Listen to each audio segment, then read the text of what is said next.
Kia ora, significa hola en el lenguaje maorí. Nos encontramos en Rotorua, en Nueva Zelanda, en la ciudad donde viven más de 20.000 maoríes. A mis espaldas, la casa sagrada maorí llamada Tamatekapua, donde residen las imágenes y tallas de los ancestros.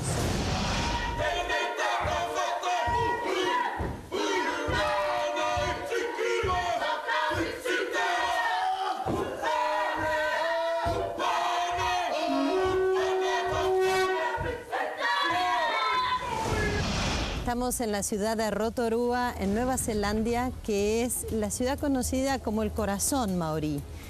Entrevistando al Dr. Curtis, un experto internacional en cultura maorí. Kia ora, Dr. Curtis. Kia ora. First of all, thank you for receiving us here in Rotorua. And I would like to know, as an expert in Maori culture, what are the main values that you think that the Maori culture has added to the New Zealanders? The values that we abide by today and express very strongly are universal values that are known throughout the world. The only difference, as I see it, is that it is part of our everyday life, whether we're in business, whether we're in health, whether in education, or whatever we're doing. These values are expressed every day. For example, such as we call manaakitanga. That is looking after people, looking after visitors, making sure they're well fed, that they're comfortable and they're happy. And to me, that's a universal value. Another universal value is to take care, not only of people, but the environment, to look after our rivers, our waters, our seas. And then, of course, there is that very generic value of love. The Maoris were here in the New Zealand island, in the island of the north and in the south. But then you had to face the difficulties and the hard times through colonization. What are the differences that you see from that time to what happened after the Waitangi Treaty? When the Waitangi Treaty was signed, it seemed as though everything was going to progress very positively and for all time. At the time of signing the treaty, there was what one could describe as a monogenesis versus polygenesis ideology. It was viewed by the Europeans who signed the treaty that Maoris were capable of achieving the same heights of civilization as any other European group or nation.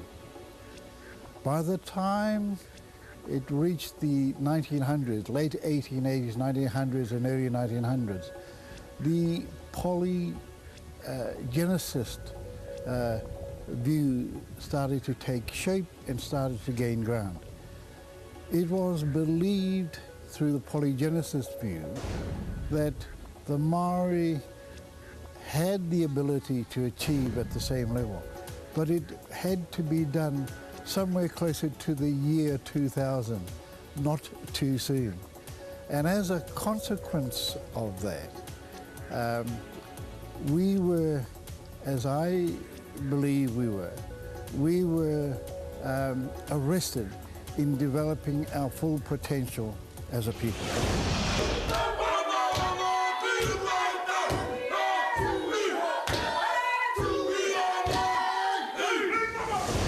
Do you see that the Maoris are included nowadays in the New Zealander society?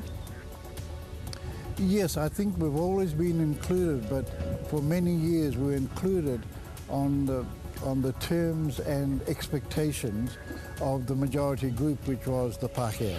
Today, of course, things have changed. We still have a long way to go, but the pathways of achieving proper equality is starting to emerge. And they're starting to emerge because many people are starting to appreciate the fact that Maori will not only become a very good stakeholder, but will become a very good developer in our commercial returns.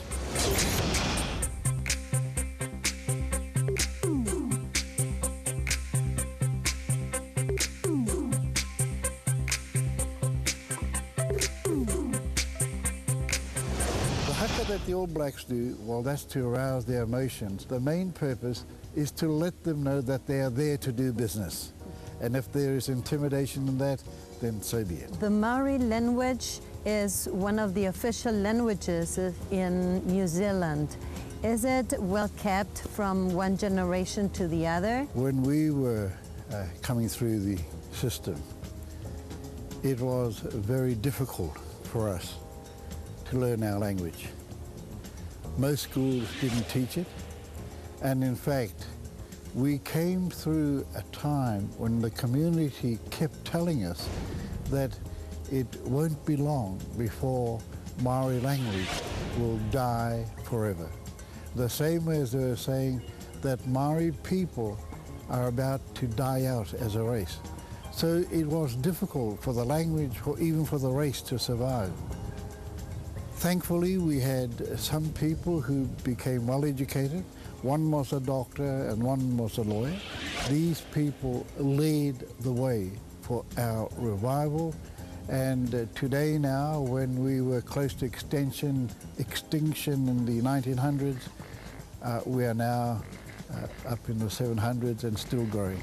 I've seen that in the maraes or even in some houses, you see the wooden carved figures. What do they mean?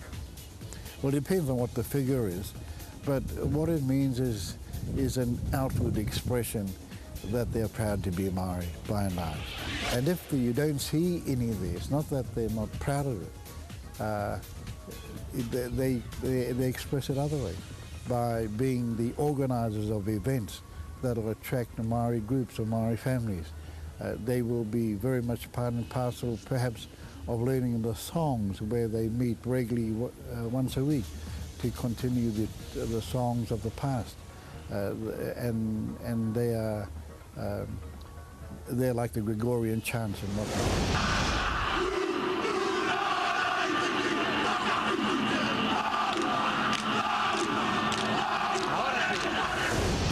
Con Wetini Mitai Natai, que es el campeón nacional 2011 del haka. Fue uno de los que inauguró el campo de juego de esta Copa Mundial de Rugby 2011. Kia ora, Witai. Hola. Hola.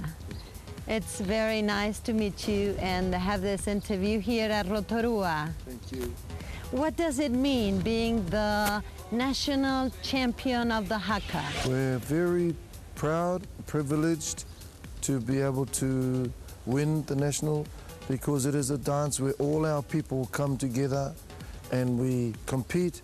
To be the best is very hard, and all the groups try really hard, work many hours, and just the passion and the heart and the wanting to keep our culture up.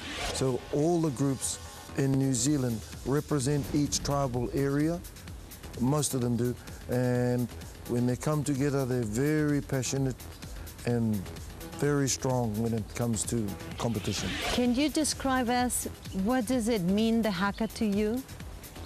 The haka is an expression of our identity and also our connection to our ancestors. We represent our ancestors. Without them, we wouldn't be here. What are the Maori values that you think the haka represents? The haka represents strength, power, unity, beauty, grace, and intelligence, body intelligence, movement of the art. It's electrifying the atmosphere. Today you could die. So today you must be prepared to die. That is how our ancestors looked at it. They were prepared to die. Today we honor those ancestors. How do you prepare your spirit to die? Today we don't want to die. We want to live. But in that time we honor them in the time that they used to prepare to go and die. If they're fighting someone else, another enemy, another tribe, they're prepared to die. Today, I guess, if we're going to war or we're going to the army, yes, we are prepared to die. But you do your best not to. You have a cultural center called Matai. Yes, Your name. Yes. What does it mean? Some of the stories we teach, actually we teach more about the tradition of our people, the customs. You come, the welcome ceremony. This is what we do. We have a challenger. The challenger lays down a peace token, and the chief from the visitors will pick the token up. To pick up the token means peace. To not pick it up in the old time and today means war. What is the token? The token is could be a branch or a leaf or... Anything that you leave in a Yes. sign of... It's a sign. It's a sign to them. This is a peace sign. You come in peace, pick it up. If you don't come in peace, we fight now. Watai, kia ora. Many thanks for this interview. Thank you. Thank you. Tēnā koe. Gracias.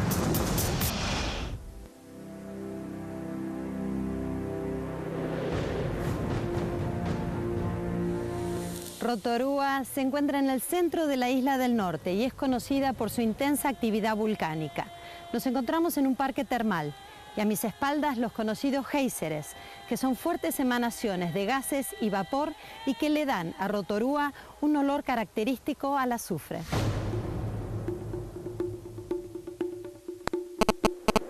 Estamos con Martin Wikaira, ministro de Relaciones Exteriores de la Unidad Maorí, aquí en Rotorua. We're in a thermal park. We are on this kind of volcanic Fire line? flat volcanic fire line. Yes. Wow! Oh, this here we go.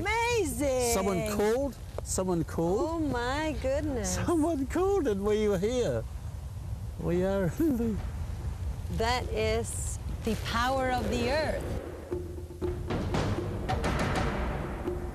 And the Maoris used to use the power of this geysers to cook. Oh, absolutely. You'll find that still happens today in many places around Rotorua. They built these little boxes and underneath is the boiling water. They get their food and put them into their pots and drop them into the boxes, then cover it over, it's the steam that cooks it.